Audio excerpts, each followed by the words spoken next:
How's everybody doing today? I think the big thing that we're trying to focus our team on is, we need more players to be responsible, to do a good job and get more ready to play winning football. I mean, it adds to the depth of your team. We need everybody to improve. And I think the most important thing about a good team is, are you going to continue to improve throughout the season? Everybody talks about you improve between the first and second game. But how many teams continue to improve throughout the season by practicing the right way, working the right way, getting more people on the team that are responsible to do their job in a way that you can count on them and trust them to win a game and play in the game. And we have some young players that we need to do that, but we have some older players that need to be more consistent in what they do as well. So, there's consequences for good and bad behavior all the time. There's consequences for being a good leader. There's consequences for being a bad leader. There's consequences for every behavior. And it's not just what happens right now. It lives with you. It's a part of your permanent record. When you make an F in a class, they don't erase it. Everybody that looks at your transcript knows you made an F in a class. So it's a part of your permanent record. Well, we don't want those kind of consequences for our players, but they got to know they got to pay the price for success up front in terms of putting the work in every day so that we can improve as a team and we can continue to improve as a team. Dakota Ball broke his foot at the end of practice yesterday, one of those Jones fractures or whatever, so he'll probably need surgery on it. It's not the same thing Trey Priest had. It's probably 6 or 8 weeks. We're looking forward and excited about having the opportunity to play at home this week, and looking forward to being in front of our home fans. Hi, Coach. I've got two, and if you would indulge me on one that's off topic, but since he's in the news being traded, could you talk about Trent Richardson, what he brings to an offense in the NFL? Well, first of all, Trent's a fantastic player, and he's a fantastic person. I just heard about that when I came off the field, but no disrespect to anybody, but Indianapolis has a good quarterback. They got a good young team. Hopefully this is going to be a great situation and circumstance for him so that he can have more success and be a good player for a long time. So, the guy was a fantastic player here.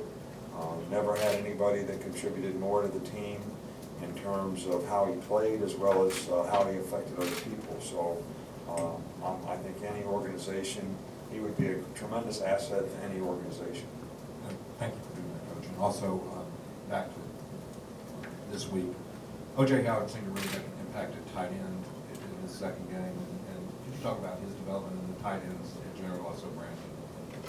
And also what? Brandon Graham. We felt like, Vogler was a really good player for us at tight end. He has played well throughout the season. We felt that, we were going to have to develop some players at that position. Brandon Green was the backup left tackle and probably our most athletic offensive lineman. So way back in camp, we moved him to tight end, and we knew it would be a work in progress, and we knew it would take time. O.J. Howard and Brandon has improved dramatically and played very well in the game. He's a good blocker.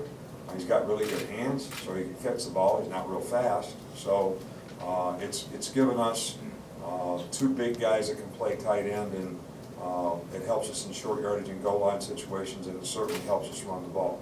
O.J. Howard, different kind of player, young player, very athletic, very good pass receiver.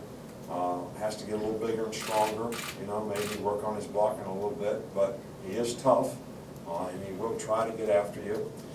And his athleticism is a real asset to us in the passing game. It gives us another threat out there.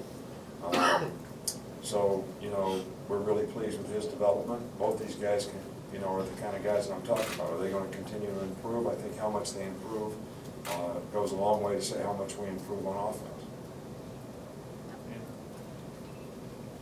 Just wondering through the first few games, if you noticed that teams are approaching Amari Cooper any differently after the freshman season he has, and then if they are devoting extra coverage to how that possibly affects the other wide receivers. You know what? I really can't I don't understand the question. I can't hear. I don't know why we give him a microphone if it doesn't do any good. Sorry, I'll try to repeat that. I'm wondering, through the first two games, have you noticed opposing defenses guarding Amari Cooper any differently after his big freshman season, and how that maybe can positively affect other wide receivers on the team? Well, they're really not doing anything different to him. I haven't seen much different in the first game. You know, Virginia Tech played a lot of man-to-man, middle-of-the-field coverage, which is single coverage outside.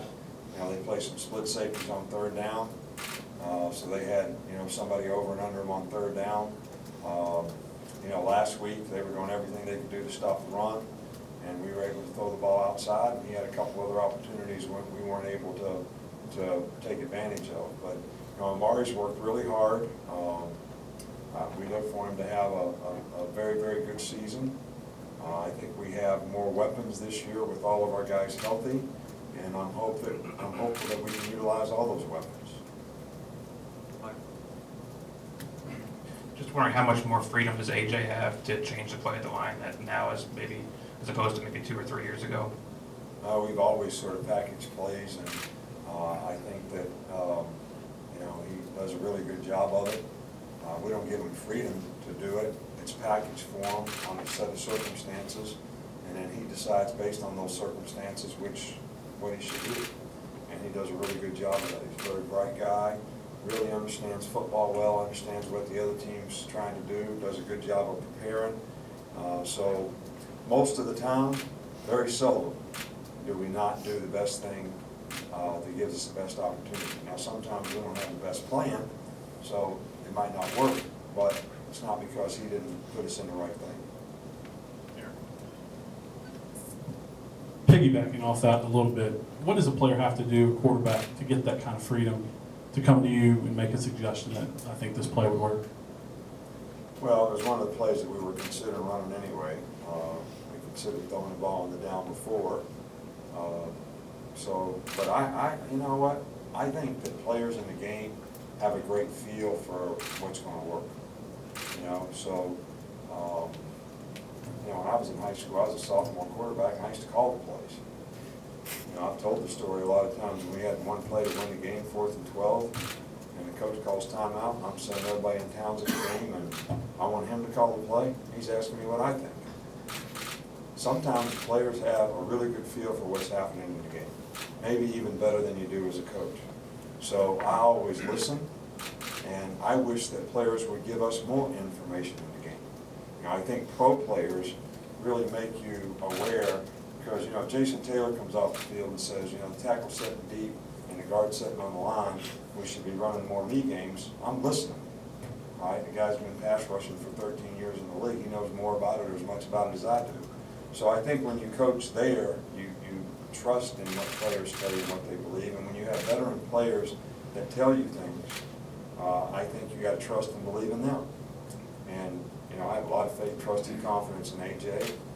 He understands the game plan. He understands what the defense is doing. He understands the goal line package. He understands how they're adjusting on the motion and how they can't probably cover the pass that we threw. So it's good. Two up here. In film, have you seen Jim McElwain make any changes to the offenses he ran here? And if you have, could you explain how he's changed? Well, I think there's a lot of similarities in what he's done. You know, Jim, I thought, did a great job while he was here. You know, a lot of formations, a lot of adjustments for the defense. Always something different in the game that you got to go over and try to make adjustments to, you know, when you're trying to defend it. Did a lot of that here. And, you know, I think they're very difficult to defend. I think he does a great job with the players that he has. They got 2 really good tight ends, and they do a good job of running the ball. They got a couple good little backs, and quarterback does a nice job. So I really think that Jim doesn't do a lot different, but we did a lot of things when he was here. So we expect a lot. We know a lot about what they can do and what he's done in the past. So it's a lot to prepare for. Last one more. Is there an update on Anthony Steen? Anthony Steen, his status for the game? Yeah, he practiced today. Is that all? What do you mean, is I know. You said it's a problem for Monday, how you progressing that week. Well, he practiced today, and most of the time when guys practice today, that means they can play in the game on Saturday. So, I don't know what's gonna happen between now and then, but I think he'll play in the game on Saturday.